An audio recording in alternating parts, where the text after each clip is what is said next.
Di dalam Al-Quran, sholat itu disebut dengan hasanah, perbuatan baik yang punya nilai pahala. Itu ada di Quran surah ke-11 Hud di ayat yang ke-114. Aqimis salata tarafain nahar wa zulafan minal lail innal hasanati yudhibnas sayyiat. Tunaikan sholat di pembuka siang sampai akhirnya, sampai ketemu malam. Jadi dari subuh, zuhur, asar, maghrib sampai ke isya. Semua sholat itu kata Allah disebut dengan hasanat. Innal hasanat. Hasanat jamak dari hasanah. Jadi sholat disebut dengan hasanah. Kalau kita menunaikan sholat di Al-An'am ayat ke-160, maka diberikan poin. Poinnya namanya ajrun. Ya, kita sebut dengan pahala. Pahala itu bahasa Qur'annya ajrun.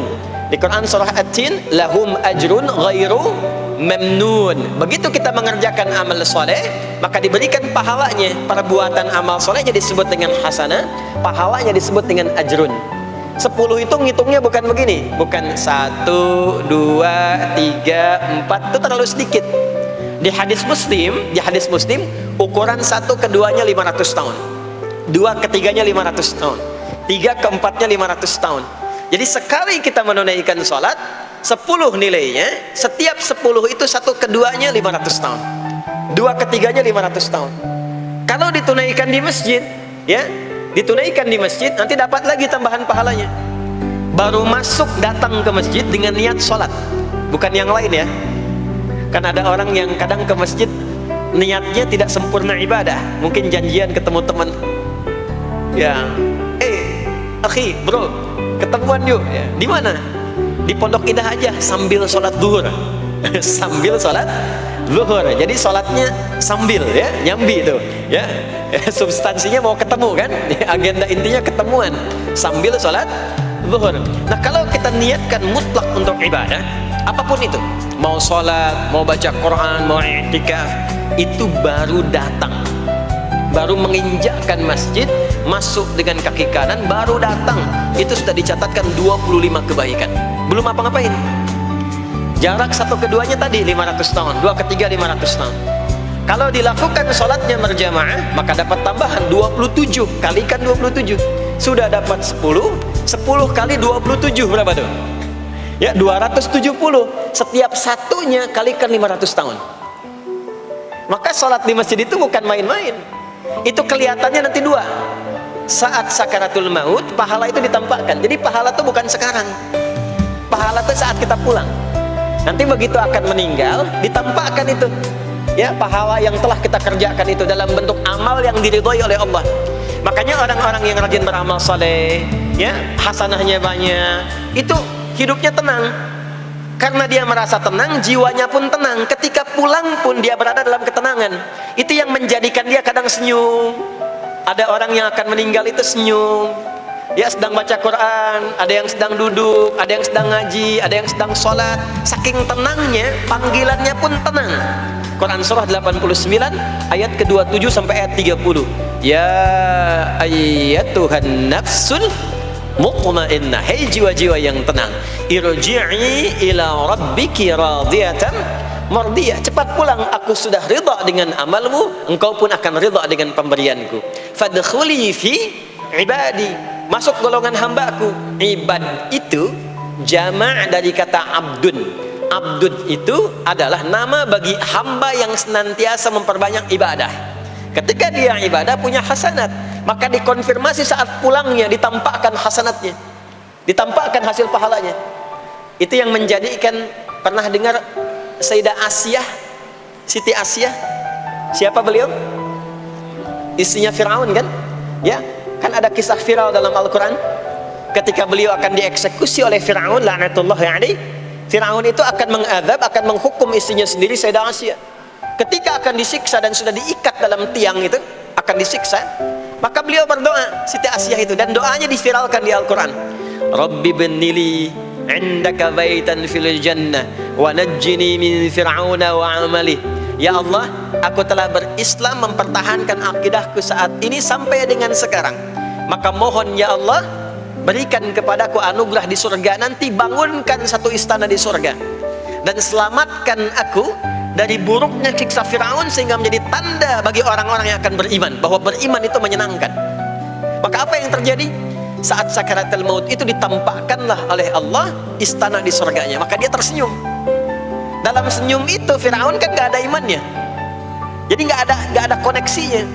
Maka mulai menghardik, kata Firaun, ini perempuan mau dieksekusi kok malah senyum. Dia nggak tahu kalau dalam keadaan itu surganya sedang ditampakkan, istananya ditampakkan. Maka meninggallah beliau dalam keadaan sedang menatap istana surganya, ya, dan berhasil wafat dalam husnul khatimah. Dan Firaun tidak mencelakai, tidak menghukum, tidak menyiksa beliau itu kecuali dalam keadaan sudah wafat. Ya, ini tak terasa lagi.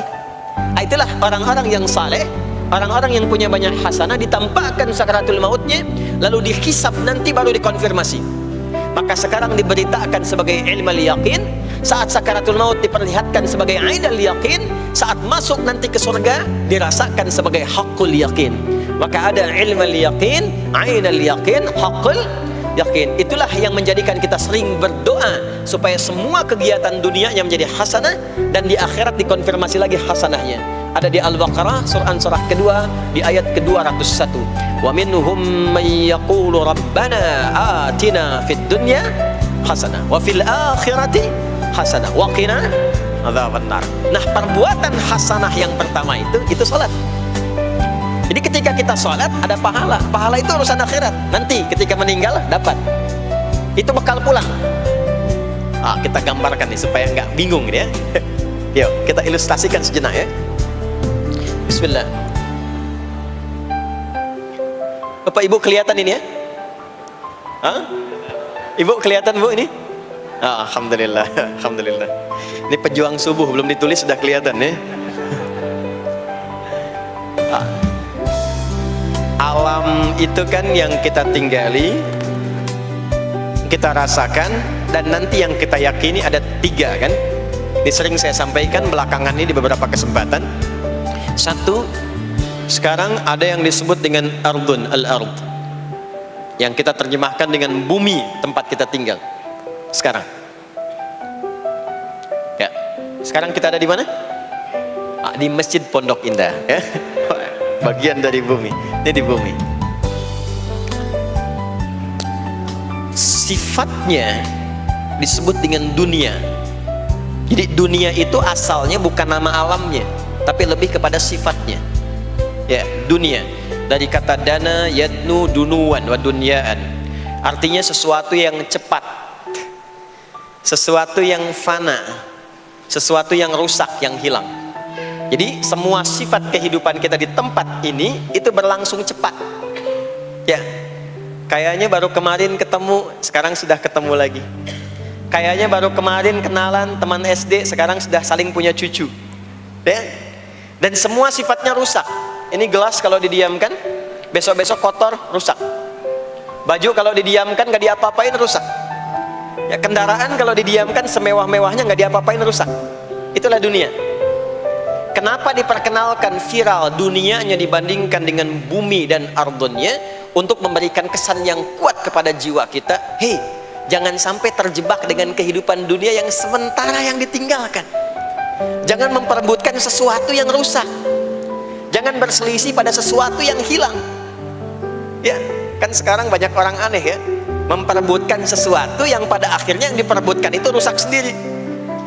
Ya, memperebutkan sesuatu, berselisih pada sesuatu yang akan ditinggalkan, kan sama-sama meninggal. Untuk apa memperselisihkan sesuatu yang akan ditinggalkan? Kok bisa berantem, berselisih, saling mencela pada sesuatu yang sama-sama akan ditinggalkan?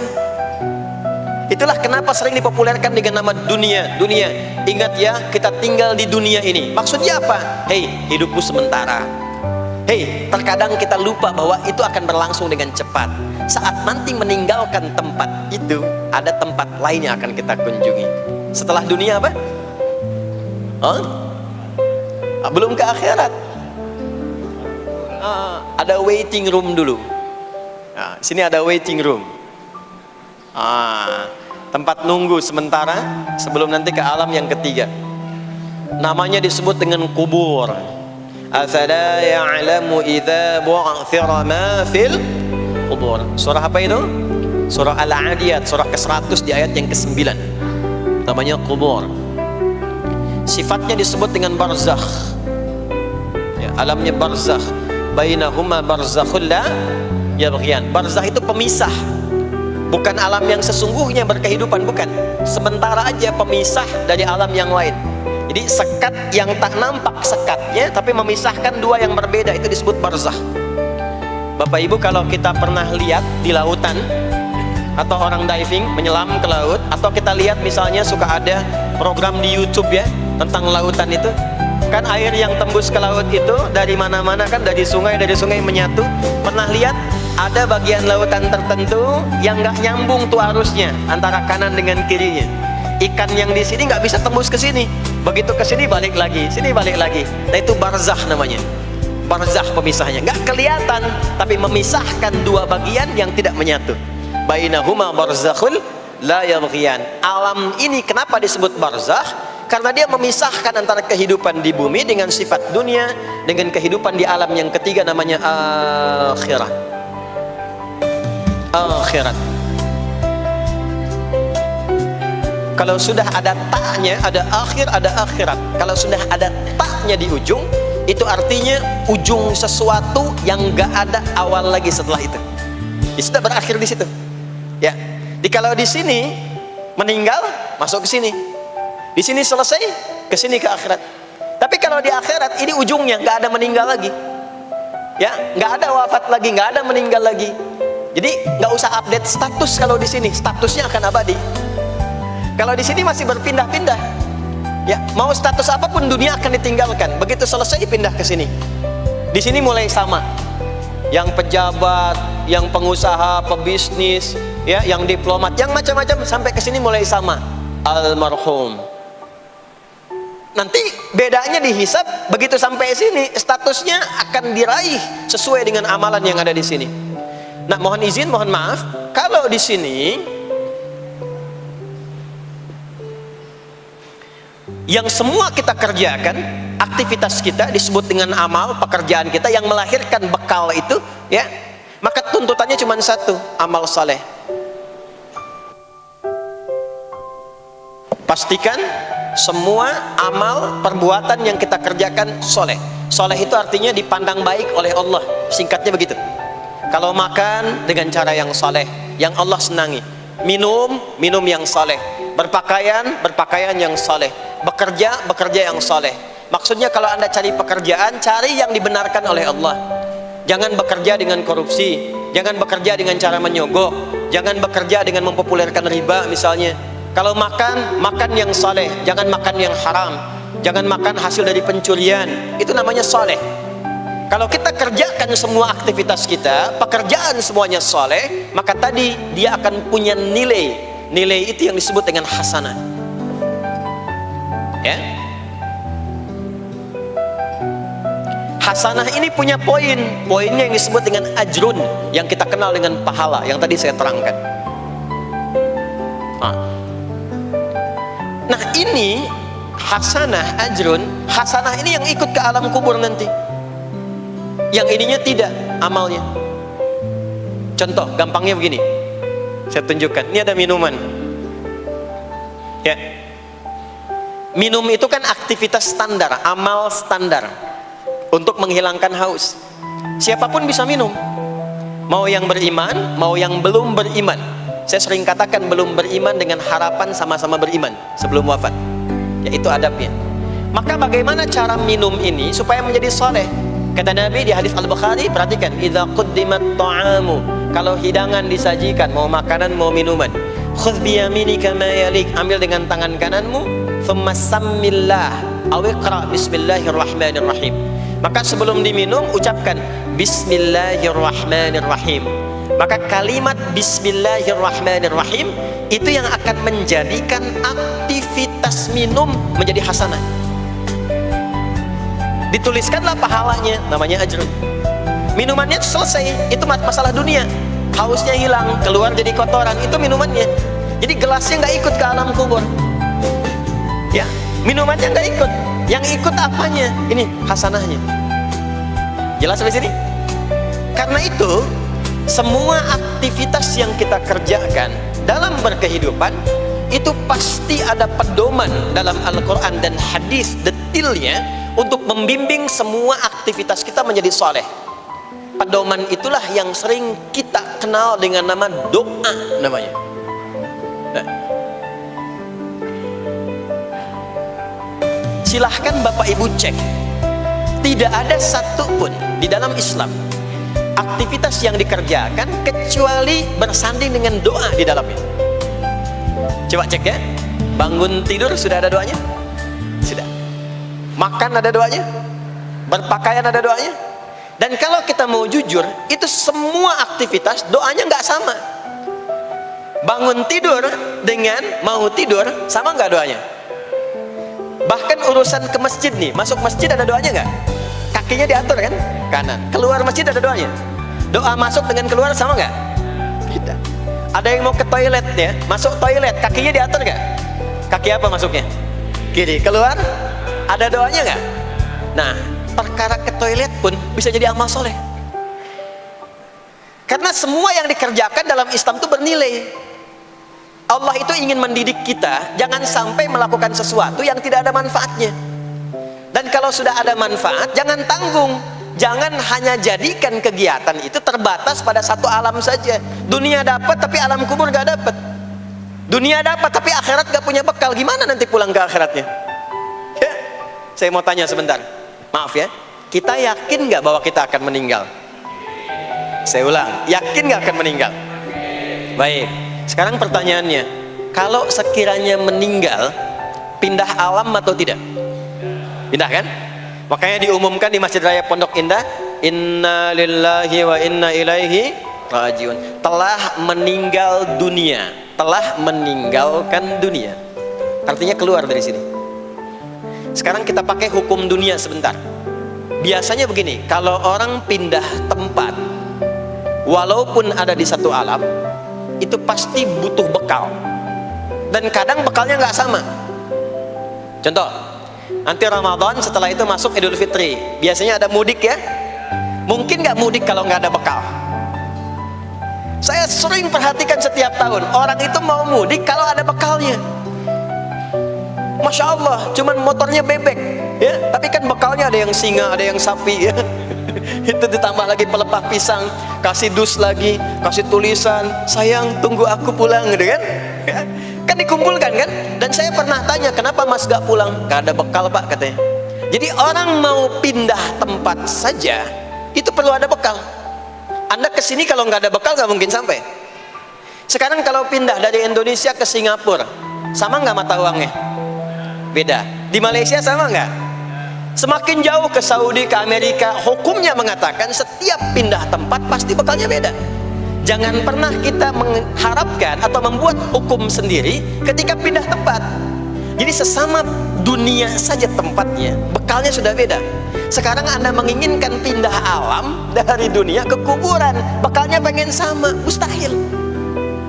Makanya sejak kita meninggalkan dunia, semua paket dunia tanggal di atas, pindah ke bawah, selesai. Nih bajunya ini gak akan ikut nih, ganti ya, namanya kafan kan. Dan di kafan itu sudah nggak ada kantongnya. Coba dicek tuh, ada kantongnya nggak kan kafan tuh? Nggak ada. Dan ini nggak akan dibawa nih, handphone yang bagus lagi dipakai ngerekam nih, nggak akan ikut. Ah, saya mau dipakai aja, ntar kalau malaikat nanya man rabbuka, nih sudah pernah ikut kajian. Rombongan Ustaz Adi. Ya, beda, ini beda alam. Maka yang ikut apanya? Yang ikut tuh hasanahnya, value-nya, nilai kebaikannya. Ini yang kita yakini, ini yang kita imani. Jadi mumpung masih ada kehidupan, perbanyak. Kalau dulu sadar banyak yang salah, sekarang sisanya ganti dengan yang soleh. Kalau sudah diperlihatkan, sekarang kan banyak yang viral di YouTube, dilihat, didengar oleh telinga kita, disimak oleh kita, orang meninggal sedang sholat, orang meninggal setelah menjadi pemulung kebaikan, orang meninggal dalam keadaan baca Quran, diperlihatkan di mata kita. Kok bisa buka YouTube yang keluar di beranda itu? Itu kan hidayah. Jadi kalau sudah ditampakkan di depan mata, ya, didengar oleh kita, terlihat langsung, maka yang disadari salah yang dulu ganti dengan yang soleh sekarang. Kalau tidak kita lakukan, maka rugi kita saat pulang. Ini yang dimaksud surah ke-103, wal asr. Innal insana lafi khusr illa alladzina amanu wa amilus shalihat, amal saleh. Nah, ini nanti yang dibawa pulang ke sini. Ya, sini. Nah, bagaimana melatih supaya semua kegiatan kita itu jadi soleh? Gimana latihannya? Karena nggak mudah untuk melakukan itu. Belum tentu bangun itu langsung soleh, itu belum tentu. Belum tentu kita makan itu mendapatkan sumber yang benar dengan cara yang benar. Bagaimana melatihnya? Maka Allah berikan kepada kita waktu-waktu khusus untuk berlatih diri tersambung dengan Allah, yang dengan ketersambungan itu akan menjaga kita di semua keadaan, baik berdiri, jalan, duduk, kerja di kantor, tidur, rebahan. Sekarang banyak kaum rebahaners, ya, tiduran, itu dipastikan kalau tersambung dengan Allah, terkoneksi, semuanya soleh. Karena kalau ingat, ya, saya duduk ingat Allah. Kalau ingat di pekerjaan ingat Allah, mustahil kita bisa menuliskan sesuatu yang Allah tidak sukai. Tambahin nolnya, ya, bikin paraf, tanda tangan pada proyek yang tidak benar, mustahil. Karena ketika sedang tanda tangan ingat Allah, ya. Nah, dalam bahasa Arab, sesuatu yang tersambung dengan kuat sehingga selalu menempel dan sulit terpisahkan, itu bahasa Arabnya disebut dengan silah. Dari wasala yasilu silah. Ibadah yang melatih kita untuk terus tersambung sehingga ingat pada Allah di setiap keadaan, yang dengan ingat itu menjadikan otomatis amal perbuatan kita ingin dipastikan diridhoi dan disukai oleh Allah, sehingga berubah menjadi soleh. Ibadah yang melatih kita untuk mendapatkan itu disebut dengan sholat namanya. Sholat. Makanya sholat disebut sholat bukan hanya mengandung unsur doa, tapi latihan yang Allah berikan kepada kita untuk mengoneksikan diri kita sehingga dalam semua kegiatan kita ingat Allah.